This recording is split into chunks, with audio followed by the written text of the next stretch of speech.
नमस्कार साथियों, स्वागत है आपका स्काई एकेडमी 360 में। तो कैसे हैं आप लोग? आशा करता हूं अच्छे होंगे। तो हम लोग जिस तरह अभी एंशियंट हिस्ट्री का क्लास कर रहे थे, जिसमें हमने सारा लेक्चर कंप्लीट किया। आज जो हमारा एंशियंट हिस्ट्री का जो क्लास है, उसमें लास्ट आपको लेक्चर है, लास्ट चैप्टर हम लोग डिस्कस करेंगे। और जो वो चैप्टर है, उस चैप्टर का नाम है आपको पोस्ट गुप्ता पीरियड। तो जो एंशियंट का जो लेक्चर देखते हैं, तो सबसे इंपॉर्टेंट जो टॉपिक्स था हमारा, वो सारा टॉपिक्स हमने डिस्कस कर लिया। अब जो आखिरी टॉपिक्स है वो पोस्ट गुप्ता पीरियड, यह डिस्कस करेंगे। और इसके बाद जो नेक्स्ट हमारा सीरीज होगा, नेक्स्ट जो लेक्चर हम लोग लेकर आएंगे, वो आएंगे एमसीक्यू सीरीज पर, जिसमें एंशियंट के जितने भी एमसीक्यू हैं, प्रीवियस ईयर क्वेश्चंस है, वो सारा चीज़ हम लोग डिस्कस करेंगे। तो आज हम यहाँ देखते हैं पोस्ट गुप्ता पीरियड के बारे में। तो सबसे पहले अगर पोस्ट गुप्ता पीरियड की बात करें, यह पोस्ट गुप्ता पीरियड इसे क्यों कहा जाता है? क्योंकि क्या हुआ था, जब गुप्ता पीरियड जब डिक्लाइन हुआ था, खत्म हुआ था, जो साम्राज्य पूरी तरीके से बोल सकते हैं कि आपको मतलब खत्म होने लगा। साम्राज्य जो मतलब कि बोल सकते हैं स्ट्रांग जो साम्राज्य था, मतलब मजबूत जो पूरा साम्राज्य था, वो धीरे धीरे क्या होने लगा, आपको खत्म होने लगा। तो उसके बाद आपको पोस्ट गुप्ता पीरियड शुरू हुआ। तो जैसे गुप्ता पीरियड साम्राज्य जब धीरे धीरे आपको खत्म होता है, तो फिर क्या होता है कि बहुत सारा साम्राज्य में वो क्या होता है, आपको विखंडित हो जाता है, मतलब खंड हो जाता है। तो देख सकते हैं यहाँ पर जो मैप हमने लिया पोस्ट गुप्ता पीरियड में, जिसमें आप देख सकते हैं यहाँ पर डिफरेंट जो आपको थानेसर हो गया, जो कि पुष्यभूति डायनेस्टी के द्वारा रूल किया जाता था। कन्नौज देख सकते हैं, फिर उसी तरह कामरूपा देख सकते हैं यहाँ पर। तो ये सब पूरा सिटी देख सकते हैं, डिफरेंट डिफरेंट जो आपका प्रोविंसेस था, वो सारा प्रोविंसेस में अलग अलग हो गया। ये सब अलग डायनेस्टी था, आपको उस समय बहुत सारा डायनेस्टी था। अब हम लोग क्या करेंगे, जो हमारा आज का लेक्चर, उसमें सारा डायनेस्टी को डिटेल में नहीं पढ़ना है, क्योंकि यह इंपॉर्टेंट ज़्यादा टॉपिक होता नहीं है, इससे ज़्यादा क्वेश्चन आपसे पूछा नहीं जाता।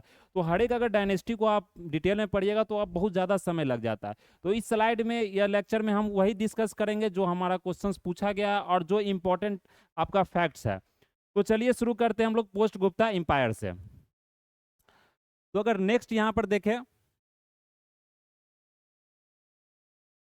तो आज का जो यहाँ पर एक दोहा है, यह दोहा सब आपने सुना होगा, अपने जो मतलब क्लास में आपने पढ़ा होगा, 9th 10th क्लास में पढ़ा होगा। क्या है यह दोहा? करत करत अभ्यास के जरमती होत सुजान, रसरी आवत जात ते सिल पर परत निशान। इसका मतलब क्या होता है कि जैसे आपने इंग्लिश में सुना होगा, practice makes a man perfect. तो यह जो दोहा है, इसमें क्या बोला जाता है कि जो निरंतर अभ्यास करने से मतलब आप किसी भी मतलब क्या हो सकते हैं, किसी भी क्षेत्र में आप सफलता प्राप्त कर सकते हैं। जिस तरह अगर कुएं से, जैसे आप देखते हैं कुएं से जो पानी निकाला जाता है, तो कुआं का जो जो मतलब जो पत्थर होता है वो कितना मतलब मजबूत होता है, लेकिन जो रसरी होता है, जो रस्सी कितना मतलब कि कोमल होता है, उतना ज्यादा मजबूत नहीं होता है। फिर भी अगर रस्सी बार बार खिंचाव करने से क्या होता है कि वो कुआं में पूरी तरीके से देखते हैं, वो क्या होता है आपको यहाँ पर रस्सी घिस घिस घिस करके क्या होता है, ये पत्थर को घिस देता है आपको।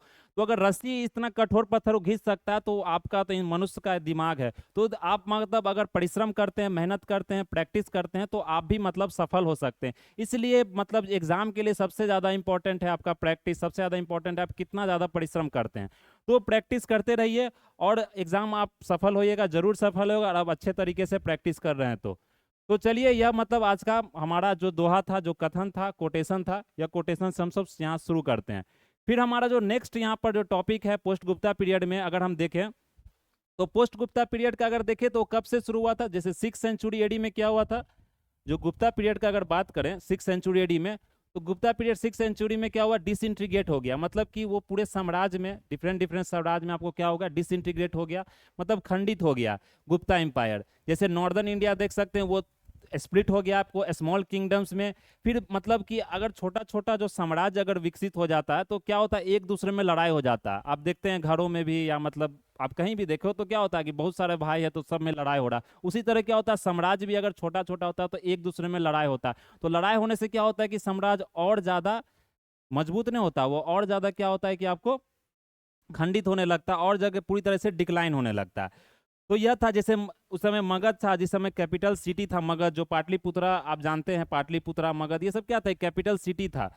तो कैपिटल सिटी भी क्या हो गया, अपना जो इंपॉर्टेंस था, जो अपना महत्व था, वो धीरे धीरे पूरा क्या हो गया, खत्म होने लगा। तो बहुत सारा साम्राज्य आपको उभर कर उस समय आए। तो जो साम्राज्य आया, वो साम्राज्य की हम लोग यहाँ पर क्या करेंगे, बात करेंगे। तो सबसे पहले अगर हम देखें स्लाइड में, क्योंकि क्या पोस्ट गुप्ता एम्पायर में आपको बहुत सारा साम्राज्य है, तो सारा साम्राज्य में जितना आपको स्लाइड में दिया गया उतना ही याद रखना है, क्योंकि अगर इसके आप डिटेल में जाते हैं तो फिर आपको बहुत ज़्यादा पढ़ना पड़ेगा, उतना ज़्यादा क्वेश्चन आपको पोस्ट गुप्ता से पूछा नहीं जाता। ज़्यादा जो इंपॉर्टेंट हमारा जो आपको मतलब एंशियंट टाइम, जो एंशियंट हिस्ट्री में हमने पढ़ा, जैसे बुद्धिज्म हो गया, जैनिज्म हो गया, मौर्याज हो गया, अशोका के बारे में, गुप्ता हो गया, ये सब ज़्यादा इंपॉर्टेंट टॉपिक, यहाँ से क्वेश्चन ज़्यादा पूछा जाता है। फिर भी क्या होता है कि एक दो क्वेश्चन अगर इस मतलब टॉपिक से पूछा जा रहा तो फिर भी आप इससे सॉल्व कर सकते हैं। तो अगर यहाँ पर देखें, सबसे पहला मोखाड़िज, ये जो मोखाड़िज था यहाँ पर, ये वेस्टर्न उत्तर प्रदेश के रीजन में मतलब कि ये राज करता था, जो कि कन्नौज के तरफ जो एरिया है वहां पर। इसने मगध पार्ट को क्या किया था, कंकड़ किया था। यह क्या है, नाम है इसका, Ishan Varman and his son Sarvan Varman, क्या है, Sarvarman were powerful rulers adopting the title of Maharaj Dhiraj. तो आप जानते हैं कि गुप्ता एम्पायर ने ये टाइटल का जो कल्चर था, जो मतलब शासक अपना एक टाइटल रखते थे, लोग उनको मतलब जो जिस नाम से बुलाते थे वो टाइटल उनको दिया जाता था। तो ये मतलब टाइटल इनको क्या दिया गया था यहाँ पर, महाराज धीराज। तो ये मोखाड़िज के कौन थे, मतलब कि पावरफुल रूलर्स थे। तो इतना ही आपको मोखाड़िज में याद रखना है। ये कहाँ पर रूल करते थे, ये एग्जाम में पूछा जाता है, उत्तर प्रदेश के कन्नौज के रीजन में। फिर अगर उसी तरह हम लोग नेक्स्ट स्लाइड में जाते हैं यहाँ, तो नेक्स्ट स्लाइड में आप देख सकते हैं, नेक्स्ट है मैत्रकाज। कौन है, मैत्रकाज। तो ये मैत्रकाज का कहाँ पर किंगडम था, ये सौराष्ट्र रीजन में। वल्लभी जो गुजरात रीजन होता है, वल्लभी इसका कैपिटल था, सौराष्ट्र गुजरात का रीजन को बोला जाता है, वहां पर मैत्रकाज का क्या था, रूलिंग था। फिर अंडर यह क्या था, Bhattaraka Vallabhi became a centre of learning and commerce. तो ये जो रूलर था भत्तरका, इसका एक इंपॉर्टेंट रूलर था, उसके अंदर क्या होगा, एक लर्निंग सेंटर बना, एक कॉमर्स, एक व्यापार आपको ज्यादा वहां पर फ्लरिश हुआ। किस रीजन में, गुजरात के रीजन में। फिर इसी का शासक था ध्रुव सेना सेकेंड, जो कि इंपॉर्टेंट रूलर था। क्या होता है, जो इंपॉर्टेंट रूलर है उसी का नाम आपको यहाँ पर ध्यान रखना है, क्योंकि एग्जाम में जो मैच द फ्लोइंग होता है उसमें आपको पूछा जाता है कि जो ध्रुव सेना कौन से इंपायर से आते थे, कौन से मतलब कि साम्राज्य से ये बिलोंग करते थे, तो ये चीज आपसे वहां पर पूछा जाता है। तो याद रखना, ध्रुव सेना सेकेंड, जो कि मोस्ट इंपॉर्टेंट आपको रूलर थे वहां पर। फिर अगर नेक्स्ट हम लोग यहाँ पर देखें, तो नेक्स्ट है आपका गौदाज। जो ये देखते हैं गौदाज, ये बहुत इंपॉर्टेंट, यह भी आपको नाम याद रखना, गौदाज इंपायर। तो ये जो क्या था, इसका जो रूलिंग था पूरा बंगाल रीजन में, जो बिहार बंगाल रीजन था पूरा, उसमें इसका पूरा मतलब क्या रूलिंग था, पूरा मतलब क्षेत्र था, उसमें रूल करते थे। मोस्ट नोटेबल रूलर उसमें कौन था, गौदाज में शशांक था, जो कि मोखाड़िज को इन्वेट किया था, उसने ग्रह वर्मन को उसने मारा था, किल किया था। इम्प्रीजन राजश्री, राजश्री को उसने मतलब इम्प्रीजन किया, जेल जेल में डाल दिया। फिर मर्डर हर ब्रदर राज्यवर्धन। तो देख सकते हैं गौदाज का जो रूलर था शशांक, बहुत ही पावरफुल रूलर था, ये आपको यहाँ पर याद रखना है। तो गौदाज किस डायनेस्टी से बिलोंग करता था, आपको गौदाज को मतलब जो शशांक था वो किस डायनेस्टी से बिलोंग करता था, वो गौदाज डायनेस्टी से आपको बिलोंग करता था। फिर जो हमारा यहाँ पर नेक्स्ट है, तो देख सकते हैं छोटा छोटा इंपायर था आपको यहाँ पर जिस समय पोस्ट गुप्ता पीरियड के समय में। फिर नेक्स्ट हमारा हुनास। हुनास को बोला जाता है एक क्रूर मतलब जो डायनेस्टी था या क्रूर शासक हुआ करता था। हुनास के जितने भी मतलब कि उस समय के जो शासक थे, जो राज करते थे, यह सुप्रीमेसी बनाया कश्मीर रीजन में, पंजाब रीजन में और वेस्टर्न इंडिया रीजन में। इसे एक बारबेरिक सेंट्रल एशियन रेस बोला जाता है। इनके लीडर का नाम क्या था, जो इंपॉर्टेंट लीडर्स थे, तोरामन और मिहिरकुल। तो ये इंपॉर्टेंट लीडर्स आपको यहाँ पर क्या रखना, ध्यान रखना। तो ये देख सकते हो उस समय मतलब सेंट्रल एशिया से, उस समय जानते हैं इंडिया में घोड़ा होता नहीं था, तो सेंट्रल एशिया से घोड़ा को इंपोर्ट किया जाता था, वहां से मंगवाया जाता था, क्योंकि घोड़ा पर जो युद्ध लड़ना बहुत आसान होता था। अब हाथी पर क्या है कि हाथी तो धीरे चलता है, तो आप युद्ध में, तो घोड़ा है तो आप स्विफ्ट मूवमेंट जो बहुत स्विफ्ट होता है, मतलब आप पूरा घोड़ा पर मुड़कर, मुगल का सबसे मेन जो हथियार था घोड़ा ही था, उसके कारण वो सारा युद्ध भी जीत जाता था। तो वह घोड़ा का पूरा जो देख सकते हैं आक्रमण आपको, तो हुनाज आपको बहुत ज्यादा मतलब क्रूर शासक माना जाता है, साम्राज्य अगर की बात करें तो। फिर नेक्स्ट है हमारा यहाँ पर पुष्यभूति डायनेस्टी। तो ये सबसे इंपॉर्टेंट टॉपिक है आज के डिस्कशन का। तो कौन सा डायनेस्टी, पुष्यभूति डायनेस्टी, जिसके सबसे महान शासक माना जाता है हर्षवर्धन को। तो हर्षवर्धन को पुष्यभूति डायनेस्टी का सबसे महान शासक माना जाता है। और इसी के बारे में हमको पढ़ना है कि पुष्यभूति डायनेस्टी में क्या क्या इकोनॉमिक रिफॉर्म हुआ, क्या मतलब पॉलिटिकल स्ट्रक्चर था, क्या सोसाइटी था, वो सारा चीज हम लोग यहाँ पर डिस्कस करेंगे। तो अगर हर्षवर्धन की हम लोग बात करें तो ये देख सकते हैं, ये पूरा जो रूलिंग था, आपको ये मैप में भी आपको बताया गया कहाँ पर पुष्यभूति डायनेस्टी का रूल था, कहाँ पर आपको मोखाड़िज का रूल था, कहाँ पर लेटर गुप्ता जो पाटलिपुत्रा में, मैत्रकाज का कहाँ पर रूल था। तो उसी तरह से हम लोग यहाँ डिस्कस करेंगे। तो अगर पुष्यभूति डायनेस्टी की हम लोग बात करें तो मेजर डायनेस्टी क्या था, थानेसर इन हरियाणा, हरियाणा रीजन में रूलिंग था पूरा। फिर अगर फर्स्ट रूलर की बात करें जो संस्थापक थे पुष्यभूति डायनेस्टी के, उनका नाम क्या था, प्रभाकर वर्धन। तो यह वर्धन डायनेस्टी के नाम से भी फेमस है, जो मतलब पुष्यभूति डायनेस्टी को हम लोग वर्धन नाम डायनेस्टी के नाम से भी जानते हैं। तो यहाँ पर देख सकते हैं टाइटल जो प्रभाकर वर्धन ने क्या लगाया था, परम भट्टरका एंड महाराज धीराज। तो महाराज धीराज देख सकते हैं, 2-3 महाराज धीराज याद रखिएगा, कंफ्यूज नहीं होना है। ये बहुत सारा राजाओं ने यह टाइटल अपनाया था महाराज धीराज। महाराज धीराज क्या, तो महाराजों में सबसे मतलब आपको कुशल या सबसे मतलब जो मजबूत शासक होता है उसे महाराजा धीराज बोला जाता है। तो नोन फ्रॉम हर्षचरिता, जो हर्षचरिता हमने बात किया था, हर्षचरिता जो लिखा गया था किसके बारे में, हर्षवर्धन के बारे में, एज ए प्रतशिला हर्षवर्धन फादर। तो हर्षवर्धन के जो मतलब पिता थे जिसका नाम आपको यहाँ पर प्रभाकर वर्धन था, उनके बारे में भी हर्षचरिता में लिखा गया था। तो हर्षचरिता किसके, कौन राइटर लिखे थे, कौन ऑथर थे, वो आप लोग जरूर बताइएगा इसमें, काहे कि हमने पिछला क्लास में इसे डिस्कस किया था।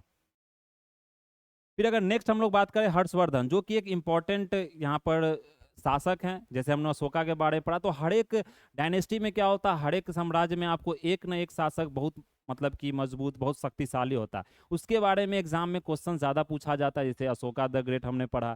फिर हमने गुप्ता में देखा, जैसे चंद्रगुप्ता सेकेंड देखा, और समुद्रगुप्ता के बारे में देखा। उसी तरह से आपको पोस्ट गुप्ता में पुष्यभूति डायनेस्टी में हर्षवर्धना आपके लिए बहुत इंपॉर्टेंट है।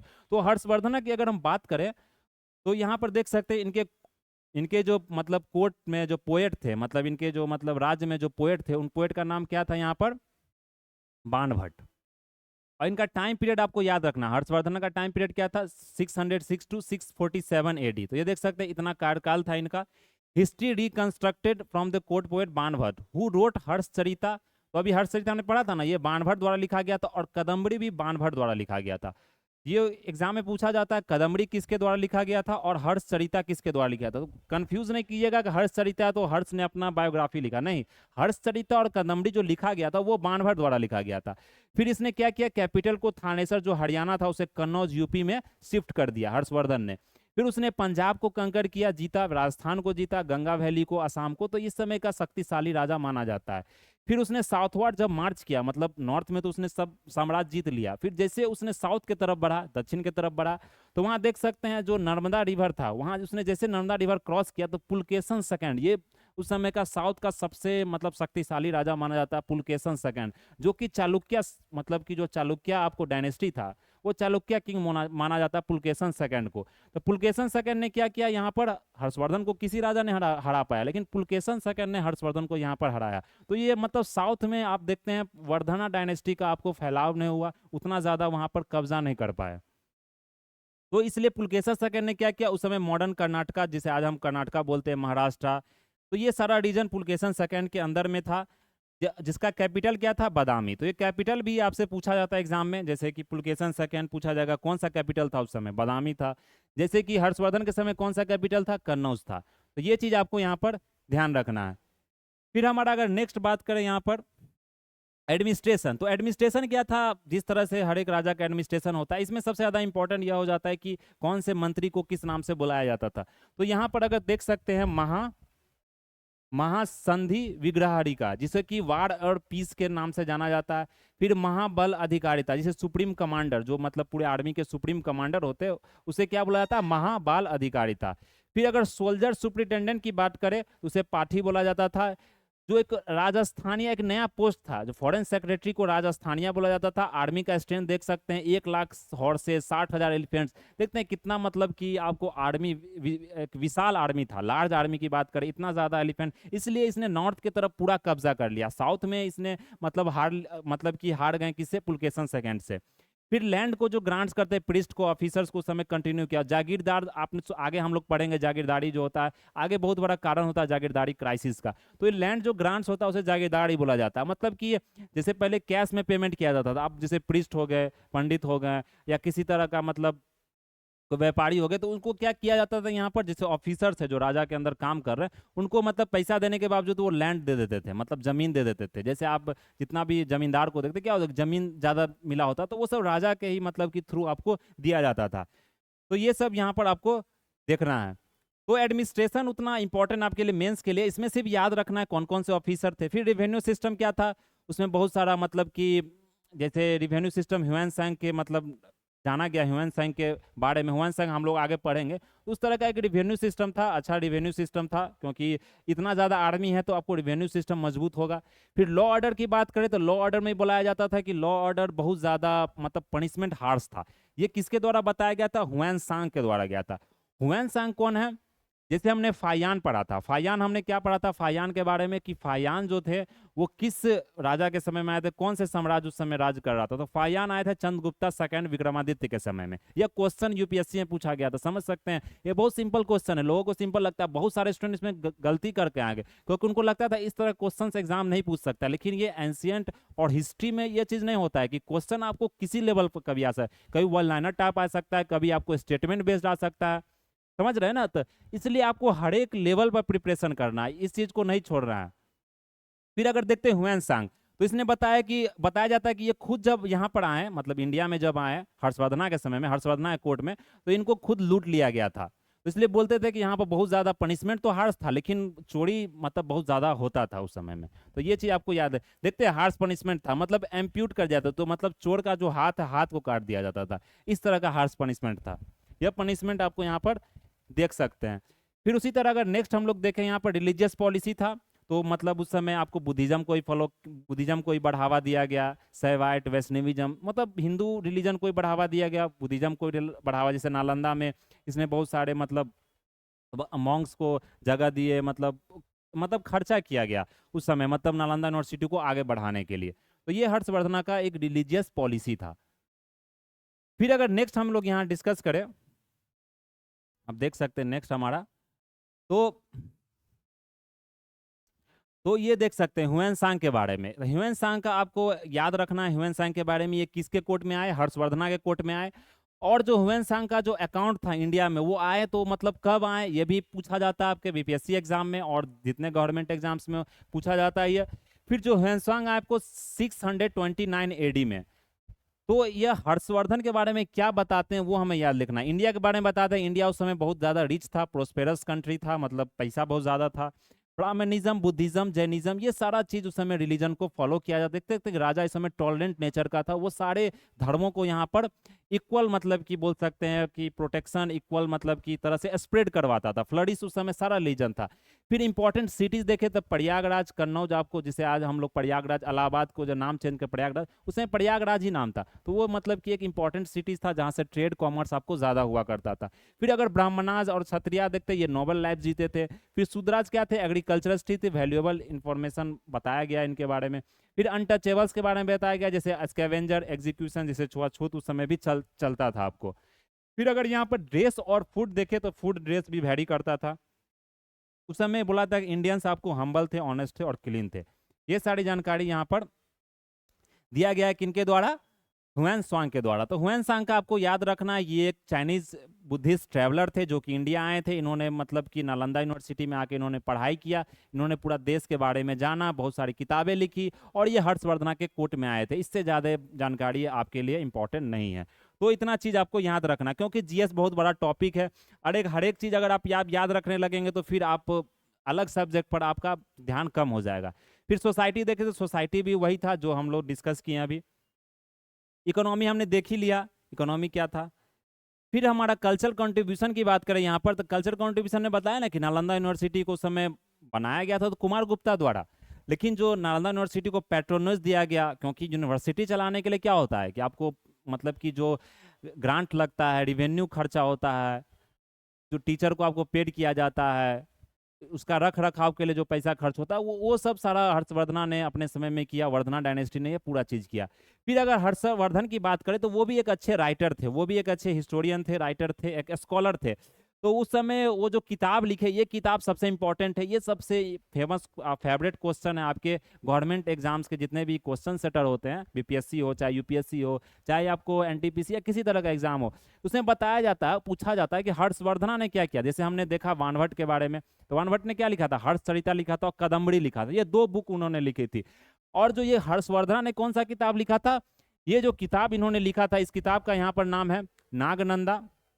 पहला किताब है रत्नावली, और तीसरा है प्रियदर्शी का। तो ये 3 किताब आपको हर्षवर्धन द्वारा लिखा गया था। एग्जाम में क्या होता है कि ये कभी आपको प्रियदर्शी का और उसके साथ आपको हर्षचरिता पूछ दिया जाएगा, आपको पूछा जाएगा ये किताब हर्षवर्धन द्वारा लिखा गया था या नहीं। तो बहुत सारे स्टूडेंट कंफ्यूज कर जाते हैं। तो ये 3 किताब आपको यहाँ पर क्या करना है, याद ही करना है, मतलब समझिए एक तरह से रट लेना है इसको। यह क्वेश्चन इंपॉर्टेंट है, यह पूछा जा सकता है। तो ये किताब आपको याद रखना, हर्षवर्धन द्वारा लिखा गया था, और वो वानभट्ट द्वारा जो लिखा गया था कदम्बरी, वो हमने वहां पर डिस्कस कर लिया। फिर अगर फेमस चाइनीज जो हुएन सांग थे, उनके द्वारा भी कुछ कुछ किताब आपको लिखा गया था। तो नालंदा यूनिवर्सिटी उस समय क्या होता आपको फ्लरिश हुआ था। ये सारी जानकारी आप लोग यहाँ पर देख सकते हैं। फिर अगर नेक्स्ट हम लोग यहाँ बात करें चालुक्य और बदामी, तो पुलकेशन सेकेंड हमने अभी देखा। तो उसी तरह से जो वो चालुक्य डायनेस्टी से आपको बिलोंग करते, तो हर्षवर्धन में इतना ही है, उतना ही आपको ध्यान रखना, इससे ज़्यादा आपके लिए एग्जाम के लिए इंपॉर्टेंट नहीं है, खासकर पीटी के लिए। मेंस लिखते हैं, अगर आप बीपीएससी का मेंस लिखते हैं तो उसके लिए आपको थोड़ा डीप में जाना पड़ता है। फिर अगर चालुक्य और बदामी की बात करें, नेक्स्ट हमारा, आज हम लोग थोड़ा सा यहाँ फास्ट चल रहे हैं क्योंकि यह स्लाइड ज़्यादा है, और पोस्ट गुप्ता के बाद आपको क्योंकि इंपॉर्टेंट ज़्यादा है नहीं, इसलिए हम लोग यहाँ स्पीड में आपको कंप्लीट कर देंगे। स्लाइड आपको मिल जाएगा, स्लाइड आप मतलब अच्छे से रिवाइज कर ले, हमारा टेलीग्राम चैनल है उस पर हम स्लाइड अपलोड कर देते हैं, जिससे कि आपको पूरी तरीके से पीडीएफ मिल जाएगा और अच्छे से आप रिवाइज कर सकते हैं। तो उस तरह से आज हम यहाँ पर डिस्कस करेंगे। नेक्स्ट हम लोग जो लेक्चर लेंगे उसमें थोड़ा सा आपको समझाकर चलेंगे। तो अगर हम यहाँ चालुक्य और बदामी की बात करें, तो चालुक्य और बदामी की बात करें तो ये बदामी कहाँ पर, 6th सेंचुरी डेक्कन रीजन में, बदामी रीजन का डेक्कन रीजन, डेक्कन रीजन का पूरा मतलब उस समय रूलिंग था चालुक्य, 6th सेंचुरी एडी में यह इमर्ज हुआ। देख सकते हैं जो मतलब किंगडम एस्टेब्लिश्ड पुलकेशन फर्स्ट द्वारा हुआ था। किसके द्वारा हुआ था? फर्स्ट द्वारा हुआ था। बदामी क्या था? उसका कैपिटल था। पुलकेशन सेकंड था, वो मोस्ट फेमस रूलर था। तो पुलकेशन फर्स्ट ने हर्षवर्धना को नहीं हराया था। किसने हराया था हर्षवर्धना को? पुलकेशन सेकंड ने हराया था। ही defeated Harshavardhana on the banks of Narmada river, ये भी याद रखना, नर्मदा रिवर पर हराया था। फिर अगर कदम्बाज को, वनवासी, इसको भी हराया था इसने। गंगाज ऑफ मैसूर, इसको भी हराया था। फिर मौर्याज ऑफ कोंकण, इसको भी इसने हराया था। फिर लाताज ऑफ गुजरात, इसको भी इसने हराया था। तो ज्यादा इंपॉर्टेंट आपके लिए कि हर्षवर्धना को इसने पुलकेशन सेकंड नर्मदा रिवर के पास हराया था। फिर जो चाइनीज पिलग्रिम ह्यूएन सांग, क्योंकि ह्यूएन सांग उस समय कोर्ट में थे, हर्षवर्धना कोर्ट में, तो वो पूरा दुनिया घूम रहे थे, पूरा मतलब कि इंडिया में वो भ्रमण कर रहे थे, तो वो मतलब इसके कोर्ट में भी गए। क्या होता है एग्जाम में कभी कभी पूछा जाता है कि जो फेमस ट्रैवलर आए, चाहे वो ट्रैवलर आप पढ़ेंगे, मतलब जो इसमें तो ज़्यादा ट्रैवलर नहीं है, लेकिन आप मेडिएवल में ट्रैवलर पढ़ेंगे, फिर आप मॉडर्न में ट्रैवलर पढ़ेंगे, तो वहाँ पर बताया क्वेश्चन मैच द फ्लोइंग पूछा जाता है, कौन से ट्रैवलर कौन कंट्री से आपको इंडिया है, तो वो हम लोग डिस्कस करेंगे आगे। तो इसमें आपको सिर्फ यही याद रखना है कि जो मतलब हर्षवर्धना के समय जो ह्यूएन सांग आपको यहाँ पर आए, तो ह्यूएन सांग आपको किसके समय भी आए थे? पुलकेशन सेकंड के समय भी प्रेजेंट थे। तो ये चीज आपको यहाँ पर ध्यान रखनी है।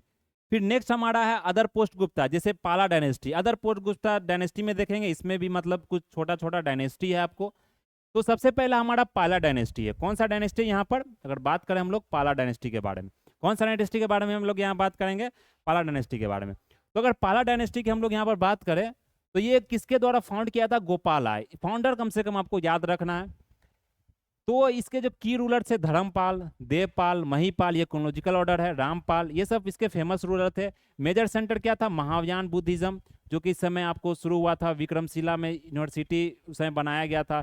फिर नालंदा को भी यहाँ प्रमोट किया गया, बहुत सारे टेम्पल्स बनाए गए।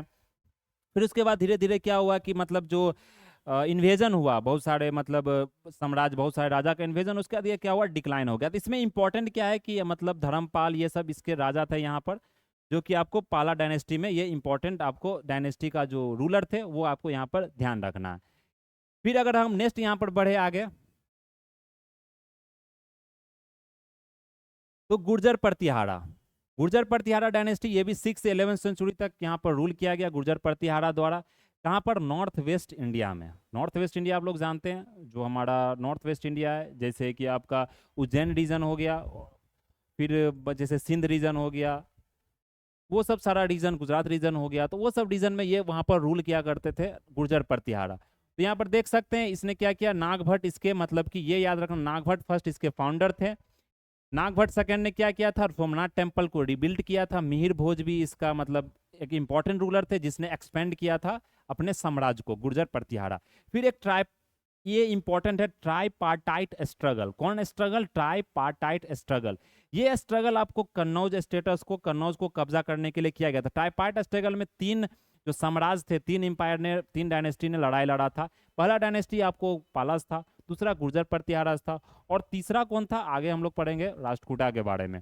तो राष्ट्रकूटा थे, तो वो सारा इसमें यहाँ पर लड़ाई किया गया था। किसके किसके बीच में था वो हम लोग आगे देखें, ट्राइपार्टाइट स्ट्रगल। फिर अगर नेक्स्ट देखें यहाँ पर राष्ट्रकूटा, तो ये राष्ट्रकूटा डायनेस्टी था, आपको जो राष्ट्रकूटा डायनेस्टी था ये भी डेक्कन रीजन में आपको रूल करता था। मान्यखेत इसका कैपिटल था। ये इसका जो इंपॉर्टेंट जो फाउंडर था दंती दुर्गा इसका नाम है, ये दंती दुर्गा आपको याद रखना है।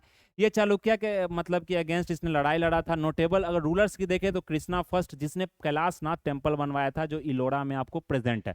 तो इलोरा क्या है, केव है जिसमें कैलाशनाथ टेम्पल आपको प्रेजेंट है। किसके द्वारा बनाया गया था, ये क्वेश्चन पूछा जाता है। ये बनाया गया था कृष्णा फर्स्ट के द्वारा। किसके द्वारा, कृष्णा फर्स्ट के द्वारा, जो कि चालुक्य जो कि रूलर थे, मतलब किसके रूलर थे, चालुक्य के नहीं, वो राष्ट्रकूटा डायनेस्टी के रूलर थे। फिर गोविंदा थ्री भी इसके इंपॉर्टेंट रूलर थे। तो ये आपको यहाँ पर देख सकते हैं। तो यह हमारा राष्ट्रकूटा डायनेस्टी के बारे में था। तो इतना ही चीज इसमें आपका इंपॉर्टेंट है, ये ज्यादा डिटेल में पूछा नहीं जाता एग्जाम में। फिर नेक्स्ट हमारा पालवाज ऑफ कांचीपुरम। कांचीपुरम जानते हैं कौन सा जगह, आज का प्रेजेंट डे तमिलनाडु जो आप देखते हैं, तमिलनाडु रीजन में कांचीपुरम एक जगह है। उस रीजन को यह राज किया जाता था पल्लवाज द्वारा। किसके द्वारा राज किया जाता था, पल्लवाज द्वारा। तो ये था, आप देख सकते हैं यहाँ पर पल्लवाज द्वारा राज किया जाता था। तो ये जो आप देख सकते हैं यहाँ पर उस समय मंदिर भी, महाबलीपुरम जो मंदिर की आप बात करते हैं यहाँ पर, ये सब क्या उस समय बनाया गया था। तो ये सिम्हा विष्णु द्वारा फाइंड किया था, फाउंडर का नाम याद रखना है। महेंद्र वर्मन द्वारा सक्सीड किया गया था। फिर नरसिम्हा वर्मन भी आपको पल्लवास से थे। कांचीपुरम कैपिटल था जो कि तमिलनाडु में है। नोटेबल रूलर्स की बात करें तो महेंद्र वर्मन फर्स्ट है। कौन है, महेंद्र वर्मन फर्स्ट। फिर आपको नरसिम्हन वर्मन, तो महेंद्र वर्मन फर्स्ट देखते थे। इसने रॉक कट टेम्पल्स, जो आप देखते हैं कि आप महाराष्ट्र रीजन में जाएगा तो बहुत सारा रॉक कट टेम्पल्स, या आपको साउथ रीजन में जाएगा तो मतलब पहाड़ों को काट काट कर जो मंदिर बनाया जाता है, उसका शुरुआत आपको महेंद्र वर्मन पल्लवास डायनेस्टी से ही शुरू हुआ था। फिर नरसिम्हा वर्मन की बात करें, मामला इससे भी बोला जाता है, इसने चालुक्य किंग पुलकेशन सेकंड को हराया था। पुलकेशन सेकंड ने हर्षवर्धन को हराया था, लेकिन इसने पुलकेशन सेकंड को हराया था। ये 100 टेम्पल बनाए थे, rock cut monolith at Mahabalipuram. तो ये देख सकते हैं ये टेम्पल इनके द्वारा बनाया गया था महाबलीपुरम, जो कि एक बहुत इंपॉर्टेंट आपको टेम्पल है। हमारे प्राइम मिनिस्टर जो ऑनरेबल प्राइम मिनिस्टर जो नरेंद्र मोदी जी है, वो भी टेम्पल में विजिट किए थे। आप जानते हैं महाबलीपुरम, ममल्लापुरम में एक बार जो चाइना के जो प्रेसिडेंट है सी जिनपिंग, वो भी आए थे उस समय, फॉरेन विजिट पर आए थे। तो उस समय यहाँ पर गए थे टेम्पल में। वो टेम्पल उस समय एग्जाम में पूछा भी गया था क्योंकि ये न्यूज़ में था। तो ये आपको यहाँ पर ध्यान रखना है। फिर अगर नेक्स्ट हम बात करें यहाँ पर पांड्यास, चेरा, चोलास डायनेस्टी, तो पोस्ट गुप्ता पीरियड में क्या हुआ था यहाँ पर कि उस समय नॉर्थ में हमने बात किया, डेक्कन रीजन में बात किया। अब हम लोग क्या करते हैं, फार साउथ में जाते हैं। तो फार साउथ में कौन से रूल उस समय क्या करते थे, पांड्यास, चेरास एंड चोलास। आपने सुना होगा डायनेस्टी के बारे में, पांड्या डायनेस्टी, चेरा डायनेस्टी, चोला।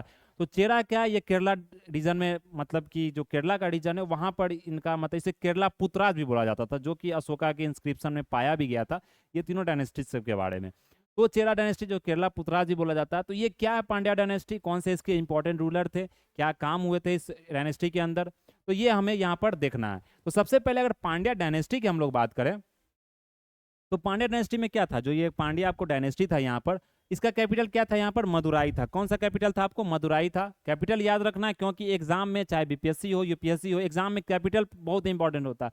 बहुत सारा स्टूडेंट कैपिटल नहीं याद करते, कैपिटल आपको यहाँ याद रखना। कैपिटल क्या था, मदुराई था। फिर अगर हम देखें यहाँ पर स्ट्रॉन्ग बिटवीन 6th और 10th सेंचुरी में, बहुत ज्यादा स्ट्रॉन्ग हो गया, मजबूत हो गया। फिर अगर देखें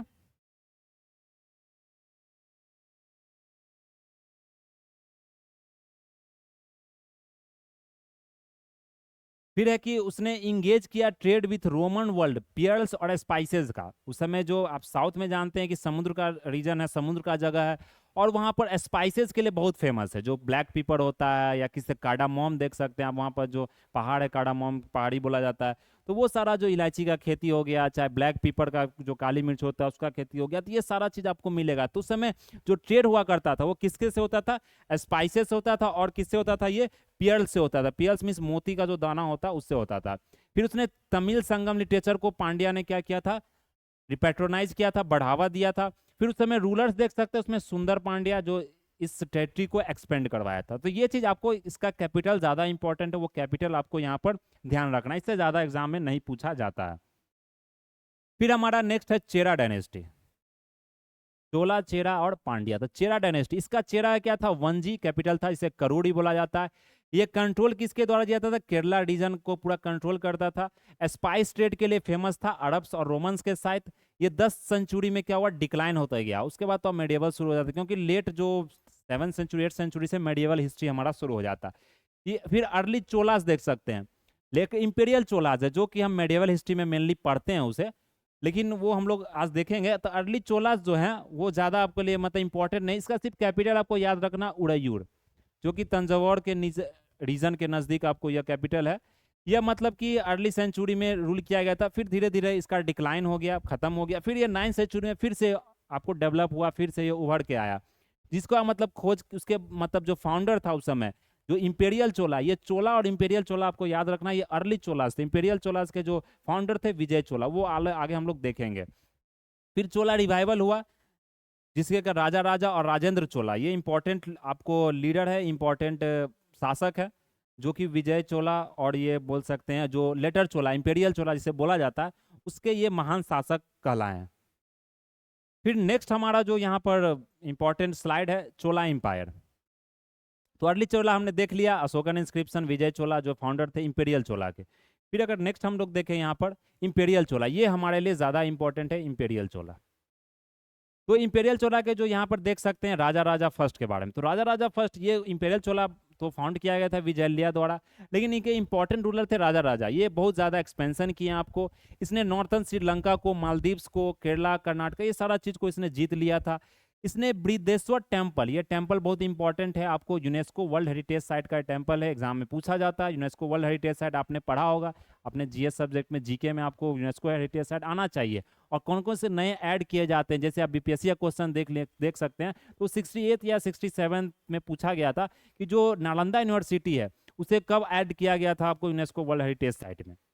जैसे बोधि टेम्पल है तो उसे कब ऐड किया गया था, तो यूनेस्को वर्ल्ड हेरिटेज साइट आपके लिए ज़्यादा इंपॉर्टेंट है, उसे आप ध्यान में रखें, वो आपका जीके का पार्ट है। तो ये बृहदेश्वर टेम्पल देख सकते हैं, ये तंजौर रीजन में था, यूनेस्को साइट है, यूनेस्को साइट है। यहाँ पर इफिशियंट एडमिनिस्ट्रेशन देखा गया, विलेज असेंबली देखा गया था, रिवेन्यू सिस्टम। तो बोला जाता है इंपेरियल चोला में आपको जो पंचायती राज सिस्टम देखते हैं, जो हमारा लो लेवल जो गवर्नमेंट होता है, नीचे लेवल का जो गवर्नमेंट होता है, पंचायती राज सिस्टम हो गया या म्यूनिसिपैलिटी होगा, वो आपको इंपेरियल चोलास में देखने को मिलेगा। तो यहाँ से भी हम मतलब एक इंस्पायरेशन ले सकते हैं कि उस समय भी आपको इस तरह का नियम कानून चलता था। फिर राजेंद्र चोला फर्स्ट के देख सकते हैं, ये son of Raja Raja first था। इसने गंगाज वैली को कंकड़ किया, जीता, इसी के नाम से गंगाई कोंडा चोला इनका नाम पड़ा। मतलब गंगाई, गंगा रीजन और कोंडा में जीतना होता, और चोला साम्राज्य के ये थे, तो इसलिए गंगाई कोंडा चोला इनको बोला गया। फिर इसने नेवल एक्सपेडिशन किया, श्री विजय एम्पायर वहाँ पर जो इंडोनेशिया में था। फिर नया कैपिटल बनाए गंगाई कोंडा चोलापुरम। तो पूरम क्या होता है, जगह का नाम होता है, मतलब जगह स्थान को पूरम बोला जाता है। गंगाई कोंडा इनका नाम पड़ा, गंगाई कोंडा चोला। तो ये आपको पूछा था गंगाई कोंडा चोला किसका नाम था, राजेंद्र चोला फर्स्ट का नाम था। फिर इसने गंगाई कोंडा चोलापुरम क्या किया था, इसने मतलब एक कैपिटल बनवाया था, मतलब एक नया कैपिटल बनवाया था। तो ये चीज आपको यहाँ पर ध्यान रखनी है। फिर उसी तरह देख सकते हैं यहाँ पर जो एडमिनिस्ट्रेशन था, सेंट्रलाइज्ड मोनार्की था, प्रोविंशियल गवर्नर था, जिसे हमको मंडलम बोलते हैं। विलेज ऑटोनॉमी देखे तो जैसे हमने देखा था ना वहाँ पर, मतलब जो हमारा मौर्य डायनेस्टी में किस तरह से प्रोविंसेस बटा हुआ था, उसी तरह देख सकते हैं यहाँ पर सबसे पहले क्या था प्रोविंसेस में। यहाँ पर प्रोविंसेस को क्या बोला जाता था, मंडलम बोला जाता था। क्या बोला जाता था, मंडलम। फिर उसके नीचे क्या होता था, हमारा जो विलेज ऑटोनॉमी होता था उसे उड़ बोला जाता था। उड़ को क्या लगता था, यहाँ पर विलेज बोला जाता था। तो ये चीज आपको याद रखना। फिर इंस्क्रिप्शन उत्तर में रूढ़, जो कि विलेज ऑफ सेल्फ गवर्नमेंट, जो मतलब पंचायती राज सिस्टम सेल्फ गवर्नमेंट सिस्टम था, उस समय लोकल गवर्नमेंट सिस्टम पाया गया था, वहाँ पर इंस्क्रिप्शन से हमें यह पता चलता। तो ये चीज़ आपको यहाँ पर ध्यान रखना है।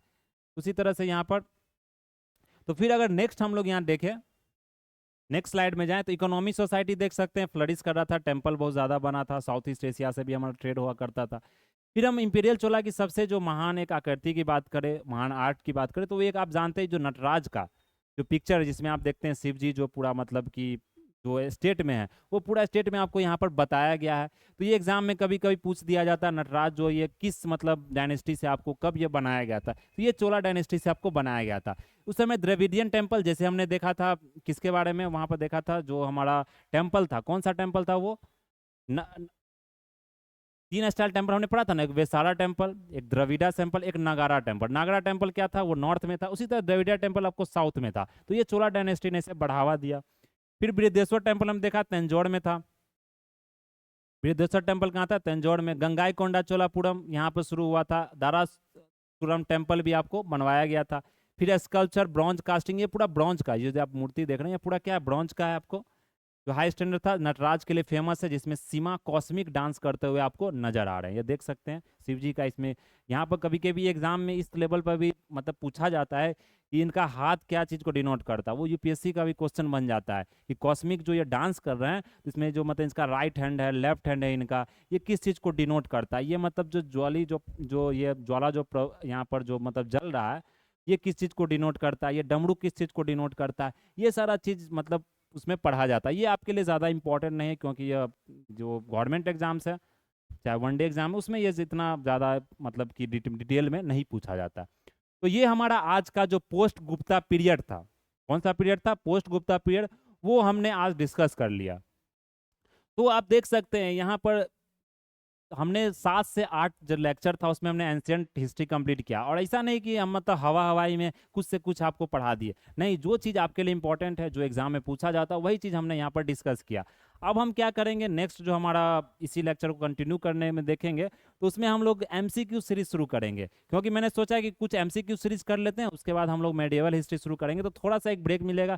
थोड़ा एमसीक्यू सीरीज में क्या होगा, आपको पता चल जाए किस तरह के क्वेश्चन आते हैं। तो एमसीक्यू सीरीज करेंगे 2-4 क्लास में, उसके बाद हम लोग मेडिएवल हिस्ट्री शुरू करेंगे, जो कि एक इंपॉर्टेंट सेक्शन है आपके हिस्ट्री का। तो ये चीज़ आपको यहाँ पर ध्यान रखना है। फिर अगर देख सकते हैं तो मुझे लगता है कि आप लोगों को समझ में अच्छे से आया होगा। लेक्चर को रिवाइज कीजिए, देखते रहिए, दोस्तों के साथ शेयर कीजिए। और जो हमारा यहाँ पर देख सकते हैं स्काई एकेडमी के बारे में, जो 360, जो एक यूट्यूब चैनल भी है और एक ऐप भी है, आप ऐप पे भी इनरोल कर सकते हैं। अभी तो यह पूरा क्रैश कोर्स टाइप से चल रहा है, यूट्यूब पर आपको है, फ्री ऑफ कॉस्ट चल रहा है। प्लस जो यह मतलब एक ऑफलाइन सेंटर भी, ऑफलाइन सेंटर से भी आप जुड़ सकते हैं, जो कि रमना रोड रिमझिम जो मतलब होटल है उसके नज़दीक है। या नंबर पर आप मतलब कि नंबर पर आप मतलब जो क्वेश्चन आपको पूछना पूछ सकते हैं। तो ये सारा आप वीडियो को कमेंट करके बताएं, दोस्तों के साथ शेयर करें। तो ये सारा चीज़ है। और इस लेक्चर में क्या होता है कि आपको इंग्लिश माध्यम, हिंदी माध्यम दोनों से पढ़ाया जाएगा। बहुत सारे एग्जाम, जितने भी गवर्नमेंट एग्जाम, ये सारे एग्जाम का आपका यहाँ पर तैयारी कराया जाता है। तो मुझे लगता है कि लेक्चर इनफ है एंशियंट इंडिया के लिए, इससे ज़्यादा आपका एग्जाम में पूछा नहीं जाता। अब क्या होता है, स्टूडेंट को याद करने में थोड़ा सा दिक्कतें आती है। तो दिक्कतें क्यों नहीं आएगी, क्योंकि इन्फॉर्मेशन एज में आप जी रहे हैं। तो क्या होता है, इन्फॉर्मेशन में एज में आप जी रहे हैं, तो बहुत सारे इन्फॉर्मेशन आपके दिमाग में पहले से भरा हुआ, तो उसको आप मतलब खाली करेंगे, तभी जाके जो इंपॉर्टेंट इन्फॉर्मेशन जो आपको एग्जाम क्वालिफाई करेगी, वो ज़्यादा इंपॉर्टेंट, वो चीज़ आपको दिमाग में भरना, तभी एग्जाम आप क्वालिफाई करते हैं। याद होना समस्या नहीं है, आपने जो पहले से याद कर लिया है उसको आपको क्या करना है, भूलना है।